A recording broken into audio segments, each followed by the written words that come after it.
நீங்க ஃபோன் பேசிட்டே போயிட்டீங்க. இதெல்லாம் ஒரு ஆன்சரா மல்லி? போன் கையில தானே வச்சிருந்த, ஒரு கால் பண்றதுக்கு என்ன? இல்லங்க, நான் போனை வீட்லயே மறந்து வச்சுட்டு வந்துட்டேன். அதான். அம்மா இப்ப எங்க இருக்க? வீட்டுக்கு போயிட்டியா இல்லையா? இப்பதாங்க வீட்டுக்கு வந்தேன். ஐயோ, இவ வேற கொஞ்சிராளையே மாமாவ. என்ன இவ உள்ள போனா ஆனா சண்டை போடவே இல்ல. அப்ப ரஞ்சி மாட்டிக்கலையா? சத்தம் கேட்டு நான் உள்ள போலான்னு பார்த்தா உன்னையுமே காணுமே. என்ன 4-5 கிலோமீட்டருக்கு மாங்க நடந்தே போனீங்க? ஒரு ஆட்டோ புடிச்சு போயிருக்கலாம்ல. வீட்டுக்கு போய் பணம் எடுத்து கூட கொடுத்துருக்கலாம். அப்படி இல்லனா ஒரு கேப் புக் பண்ண சொன்னா நான் புக் பண்ணி கொடுத்துருப்பேன்ல. மல்லி கொஞ்சம் ஸ்மார்ட்டா நடந்துக்க.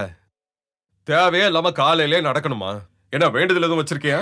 உங்க அக்கறைக்கு ரொம்ப நன்றிங்க. நான் பத்திரமா வந்து சேர்ந்துட்டேன். நீங்க உங்க வேலையை பாருங்க.